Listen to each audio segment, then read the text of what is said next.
सभी ने कर दिया है मना और नील को मिल चुका है एक बहुत बड़ा सबूत। हाँ, रजत और तेजस्विनी की मौत से जुड़ा हुआ उसको मिल गया है हार।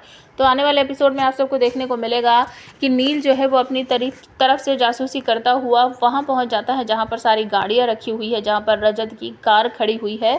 और जैसे ही वो अंदर जाने की कोशिश करता है तो जो गार्ड हैं वो मना करते हैं कि आप ऐसे ही यहाँ नहीं घूम सकते। तो नील तुरंत ही अपना आई कार्ड दिखा देता है, तो वो उसको सल्यूट मारते हैं कि सर ये लीजिए, आ जाइए। तो नील कहता है कि मुझे इस कार का जो की है वो दो। नील उस गाड़ी की चाबी लेकर उसको खोलता है तो अंदर कुछ भी नहीं मिलता उसको देखने के लिए, और सभी जगह वो छान लेता है अच्छी तरीके से, कुछ नहीं मिलता। लेकिन जब वो बैक की तरफ जाता है तो नीचे गाड़ी में पड़े हुए हैं कुछ टॉफ़ियाँ। जी हाँ, टॉफ़ी पड़ी हुई है जो बच्चे खाते हैं, और वो उनको उठाकर देखता है, खोलता है तो उसके अंदर से निकलता है डायमंड। जी हाँ, ये वही डायमंड हो सकता है जो नेकलेस श्रीचंद और उसके गुंडे ढूंढ रहे हैं, मुझे ऐसा लगता है। और तभी अचानक से नील को याद आता है कि सेम इसी तरह का टॉफ़ी का एक बड़ा सा पैकेट मैंने तेजस्विनी के बैग में भी देखा था। तो जैसे ही वो इस बात को सोचकर बाहर निकलने की कोशिश करता है तो वहाँ पर सभी आ जाती है। हमेशा ऐसा ही होता है कि नील पहले पहुंच जाता है और उसके बाद में सवी वहाँ पर आती है। सवी देखकर चौंक जाती है नील को और पूछती है कि आप यहाँ क्या कर रहे हो, और ये मेरे पति की कार है, आप ऐसे ही कैसे कहीं भी मुँह उठाकर कैसे आ सकते हो।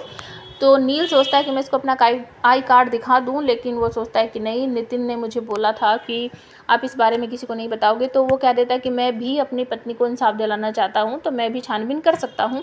और वो जो एक टॉफ़ी मिली थी उसको जिसमें डायमंड था उसको अपने पॉकेट में घुसाता है। सभी कहती है क्या छुपा रहे हो, दिखाइए मुझे। वो ज़बरदस्ती करके उसके मतलब पैंट को चेक करने की कोशिश करती है, तो नील उसको धक्का मारने की कोशिश करते हुए कहता है दूर हटिए, आप क्या कर रही हो, मैं कोई गुंडा शुंडा हूँ कि आप इस तरीके से मेरी पॉकेट वगैरह नहीं चेक कर सकती। तो सभी की तरफ वो दोस्ती का हाथ बढ़ाता है, कहता है कि आप अपने पति को इंसाफ दिलाना चाहती हो और मैं भी अपनी पत्नी तेजस्विनी को इंसाफ दिलाना चाहता हूँ, तो क्यों ना हम दोनों मिलजुल कर काम करें। लेकिन सभी यहाँ पर एक सेकंड के लिए रुक जाती है, सोचती है कि गुंडों ने किस तरीके से मेरे परिवार के बारे में मुझे बोला है कि हम सब जानते हैं कहाँ तुम्हारी बेटी जाती है, कहाँ तुम्हारी सास जाती है और तुम्हारी ननंद किस समय घर से बाहर निकलती है।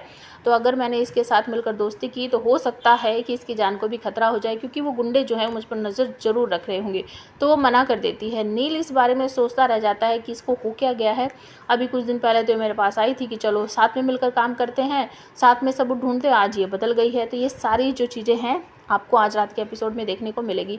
दूसरी तरफ एक और बड़ा राज जो है आज खुलने वाला है। अभी तक सब लोग सोच रहे थे कि श्रीचंद ने रजत और तेजस्विनी का मर्डर करवाया है, लेकिन ऐसा बिल्कुल भी नहीं है। श्रीचंद अपने कमरे में डाइनिंग टेबल पर बैठा हुआ है, या घर में डाइनिंग टेबल पर बैठा हुआ है। वहाँ पर कुछ गुंडे शुंडे आते हैं और वो एक इंसान को मारपीट रहे हैं, और दूसरी तरफ टेबल पर कोई इंसान पैसे रख रहा है।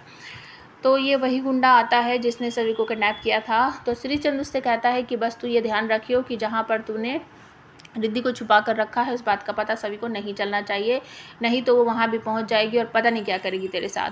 तो श्रीचंद के मुंह से यहीं पर निकलता है कि मैं भी उस इंसान को ढूंढना चाहता हूँ जिसने मेरे मुंह से ही मेरे हाथों से शिकार को छीन लिया है। वो चाहे पाताल में भी क्यों ना छिप जाए, मैं उसको ढूंढ कर ही रहूँगा। उसने रजत को मारा कैसे, मतलब कि यहाँ पर एक और कोई मास्टरमाइंड है जिसने रजत की जान ली है, तेजस्विनी की जान ली है।